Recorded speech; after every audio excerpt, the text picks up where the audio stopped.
नमस्कार. तेजल्स हाऊसमध्ये तुम्हा सगळ्यांचं मनापासून स्वागत. आज मी करणार आहे छोले भटोरे. आता हे छोले मी रात्रभर पाण्यात भिजत ठेवले होते. आता हे आपल्याला शिजवून घ्यायचे आहे आणि हे शिजवत असताना यात मी मीठ ॲड केलं आणि ही चहा पावडर एका कॉटनच्या कपड्यात घालून घेतली आणि त्याला गाठ मारून ती पण आपल्याला छोल्यांमध्ये घालून घ्यायची. त्यामुळे छोल्यांना असा काळसर रंग येतो आणि टेस्ट पण खूप छान लागते. म्हणून जेव्हा केव्हा मी छोले भटोरे करते ना, तेव्हा छोल्यांच्या भाजीमध्ये अशी चहा पावडरची पुडी कॉटनच्या कपड्यात बांधून टाकून देते.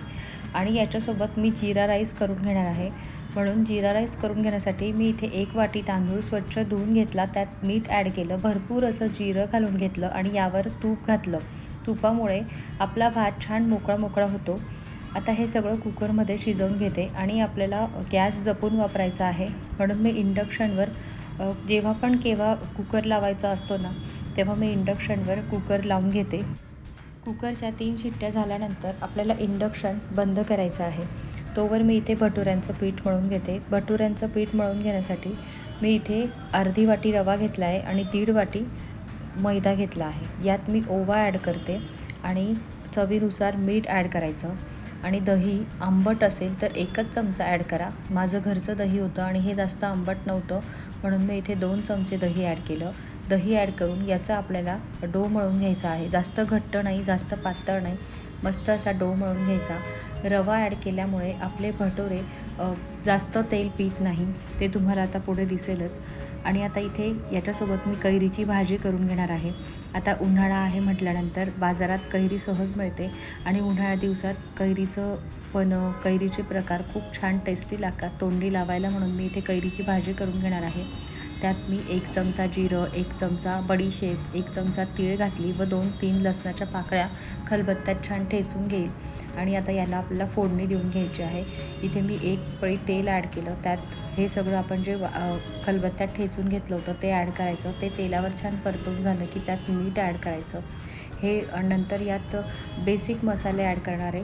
जास्त मसाले नसतात, फक्त तिखट, आंबट, गोड अशी टेस्ट येण्यासाठी मी इथे 1 चमचा लाल तिखट घातलं, थोडी हळद घातली आणि हे मसाले तेलावर छान परतून झाले की यात या कैऱ्या आपण ज्या कट करून घेतल्या होत्या त्या ॲड करायच्या. आता कैरीच्या फोडी मी बारीक बारीक करून घेतल्या आहे. तुम्हाला फोडी जशा आवडत असतील तुम्ही मोठ्या साईजच्या पण कट करून घेऊ शकतात किंवा याच्यापेक्षा पण बारीक फोडी तुम्हाला कट करायच्या असतील तर कट करून घेऊ शकतात. खूप छान लागते ही भाजी. आणि यात गूळ ॲड करायचा आहे. मी तुम्हाला म्हटल्याप्रमाणे याची टेस्ट गोड, तिखट, आंबट खूप छान लागते. यात मी 1 ग्लास पाणी ॲड करून घेतलं. हे आपल्याला छान शिजवून घ्यायचं आणि गूळ मी खलबत्त्यात ठेचून त्यात घालून घेतला होता. आता आपल्याला छोल्याची भाजी करून घ्यायची आहे. आता छोल्यांची भाजी करून घेण्यासाठी मी इथे 2 मध्यम आकाराचे कांदे घेतले, ते बारीक कट करून घ्यायचे. छोल्यांची भाजी घट्ट होण्यासाठी मी यात कुठलं सिक्रेट इन्ग्रेडियंट टाकणार आहे ते तुम्हाला पुढे सांगेल. आता इथे आपला कांदा बारीक कट करून झाला की पुढचे जिन्नस पण आपल्याला कट करून घ्यायचे आहे. आपल्याला नंतर फोडणीसाठी हिरवी मिरची लागणार आहे, म्हणून हिरवी मिरची अशी आतून कट करून घेतली व अद्रक, लसूण आपल्याला खलबत्त्यात ठेचून घ्यायचे आहेत. इथे मी मोठ्या आकाराचा 1 टोमॅटो घेतला आहे. तुमच्याकडे जर छोटा टोमॅटो असेल तर तुम्ही 2 मीडियम साईजचे टोमॅटो घेऊ शकतात. माझा टोमॅटो मोठा होता म्हणून मी 1 मोठ्या आकाराचा टोमॅटो यात ॲड करणार आहे. काय होतं ना, आपण जास्त टोमॅटो ॲड केले तर ती भाजी आंबट होते, म्हणून जास्त पण टोमॅटो मी ॲड करत नाही. 1 किंवा 2 टोमॅटो मी प्रत्येक भाजीत ॲड करते, ज्याच्यात कशात प्युरी ॲड करायची असेल त्याच्यात. आता इथे एक कढईमध्ये 1 मोठा पळी तेल ॲड केलं. यात जिरं, मोहरी व आपण जे अद्रक, लसूण खलबत्त्यात ठेचून घेतले होते ते ॲड केले. ते तेलावर छान परतवून घेतले आणि यात बारीक कट करून घेतलेला कांदा ॲड केला आणि कांदा लवकर परतण्यासाठी मी यात मीठ ॲड करून घेतलं. इथे आपला कांदा परततो तोवर मी इथे कुकर उघडून बघितला. कुकरमध्ये भात छान मस्त शिजला होता. मी तुम्हाला हाताने स्मॅश करून दाखवते. एकदम छान मऊ आणि मोकळा मोकळा शिजला होता. भाताचा प्रत्येक दाणा असा मोकळा झाला म्हणजे आपला जीरा राईस अगदी परफेक्ट शिजला आहे. छोल्यांमध्ये आपण जी चहा पावडरची पुडी ॲड केली होती ती आपल्याला साईडला काढायची आहे. त्यामुळे आपल्या छोल्यांचा रंग बघत असाल तुम्ही चेंज झाला आहे, लालसर रंग आला आहे. यातले आता 1 वाटी छोले मी मिक्सरमध्ये बारीक वाटून घेईल. त्यात थोडं पाणी ॲड केलं होतं, त्याची प्युरी आपल्याला या भाजीमध्ये ॲड करायची. मी तुम्हाला सांगितलं ना, सिक्रेट इन्ग्रेडियंट्स म्हणजे ती छोल्यांची प्युरी, त्यामुळे आपली भाजी छान घट्ट होते. आणि आता कांदा तेलावर छान परतला आहे. त्या कांद्याला छान तेल सुटलं होतं. त्यात मी 1 चमचा लाल तिखट ॲड केलं, थोडी हळद ॲड केली, 2 चमचे छोले मसाला ॲड केला आणि हे मसाले जळू नये म्हणून यात लगेच मी टोमॅटो ॲड केला. टोमॅटो आपल्याला गळेपर्यंत छान तेलावर परतून घ्यायचा आहे. तो टोमॅटो परततो तोवर इथे आपली कैरीची भाजी पण छान शिजली होती. यात मी कोथिंबीर ॲड केली आणि गॅसचं फ्लेम बंद करून भाजी उतरवून ठेवली कैरीची.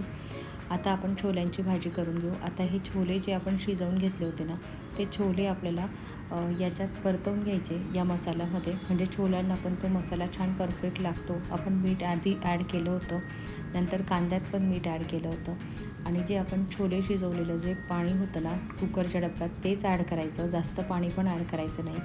नंतर हे जे आपण छोले मिक्सरमध्ये बारीक करून घेतले होते ते बारीक करत असताना त्यात पण मी पाणी ॲड केलं होतं, म्हणून अशी छान घट्टसर आपली छोल्यांची भाजी तयार होते आणि ती भटुऱ्यांसोबत तर इतकी सुंदर लागते.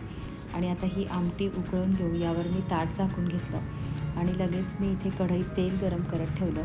सुरुवातीला आपण भटुऱ्यांसाठी जे पीठ मळून घेतलं होतं त्यातला मीडियम आकाराचा एक डो घेतला आहे.